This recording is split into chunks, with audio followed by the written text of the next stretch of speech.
All right, you guys like the hair? I got a haircut yesterday. I'm very excited about it. Hey, run junkies, welcome to Runners Without Limits TV. This will be my last training update for a couple of weeks. I start training for the Dopey challenge in the perfect year on the 25th or whatever it is at the end of July. So I'm going to take a little bit of time off. There's a lot coming to you in the next year, and I need to take a little breather before I get into that. But today I want to share with you a couple of my tips as you guys begin training for the Dopey challenge. Some things that I've learned along the way and things to just remember as you get your training plan started. Just started, okay? So stick around. We're going to have some fun today. So if you are using the Galloway plan, you have 28 weeks plus one. 28 weeks to get you to and through the Dopey challenge, and one extra on the back end of that. So you've already started training. By the time this goes up, you will have 2 weeks under your belt, which is great. Now, one thing to remember though is that not all training plans are created equal, which is why I don't start until the end of July. McMillan and Higdon both start in September. Okay, so a couple of my tips as you get your training started. This is a really good time to kind of take stock, take inventory of all of your running gear. What is the wear on your shoes? It's a really good time to invest in new shoes. If you are doing a multi-day challenge, 2 races, 3 races, 4 races, you need at least 2 pairs of shoes, because if you use one pair of shoes on one day, the second pair of shoes on the next day, you can flip-flop them, and you can do that 4 races in a row. Your shoes kind of need some recovery time just like you do. So having 2 pairs of shoes ready to go for this training cycle, it's a really good idea.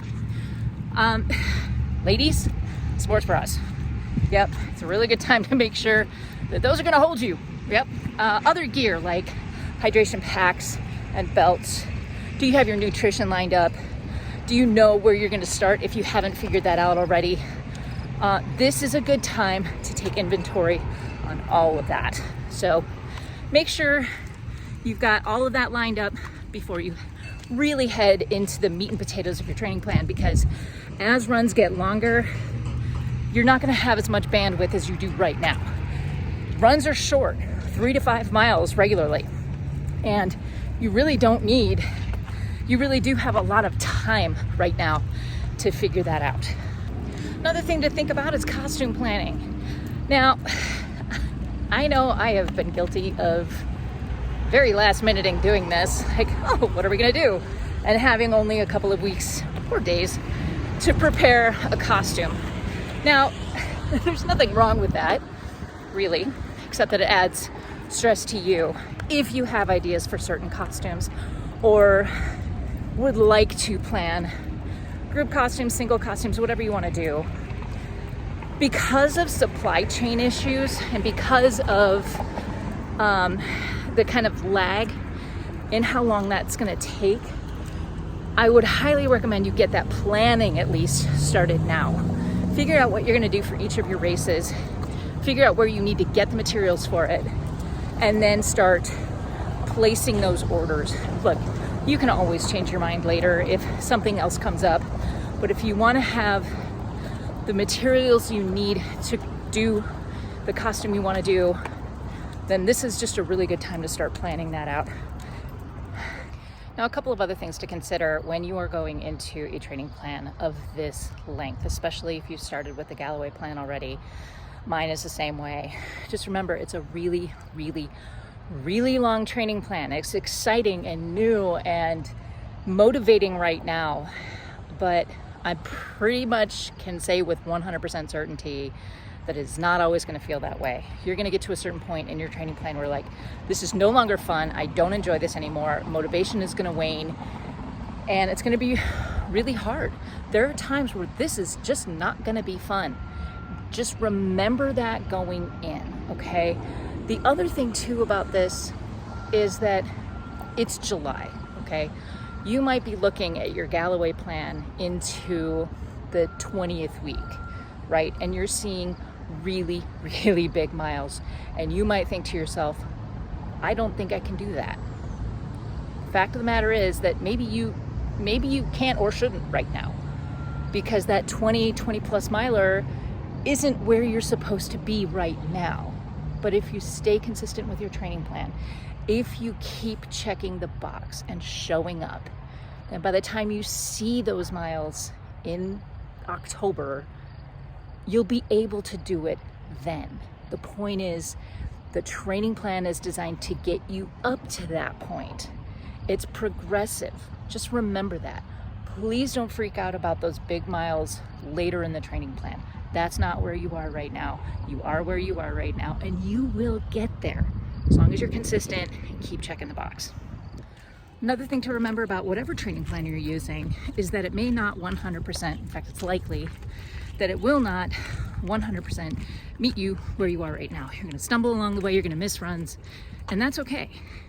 No training plan is the gospel. It's a guide, it's a roadmap. Sometimes you have to take a detour.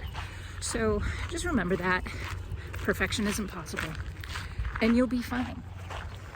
So those are my early season, early training cycle tips for getting into any Rundisney stage event, Wine and Dine Multi-Day Challenge, Dopey, Goofy, any of those, because many of us are kind of starting that training all at the same time. So to recap, check your gear, take a look at what you need to get, what do you already have, what's good to go, and make a list. Costume planning. Make sure that you kind of have a good idea of where you want to start. Certainly don't have to finalize everything in the next 2 weeks, but just start that process. Take a look at your training plan and remember, it's not always going to be fun. You are where you are right now. Take it one run, 1 mile at a time. Set small goals for yourself instead of the ultimate goal, the ultimate finish line. Set small goals along the way to keep you motivated. Guys, those are my quick tips that I could think of off the top of my head while I'm out for a short training walk with Mindy. So I'm sure there are so many more. But in a couple of weeks, I'm going to start my new training cycle for the perfect year, running every Walt Disney World race between November and November. So if you have questions you'd like me to cover, please ask them in the comment section down below. My question for you today is this: what tips do you have as you start your Rundisney training cycle? Please leave thoughts, questions, comments, and suggestions for future videos in the comment section down below. Like, subscribe, tell your friends. I'll see you in a couple weeks. Got one more video coming to you on Tuesday. I'm out of breath. Coming to you on Tuesday about setting some goals, but that's going to do it. Thank you so much for watching. Remember that you can support this channel over on Patreon, and I really appreciate you guys being here. Thanks so much. Until next time, remember, you have no limits. Happy running.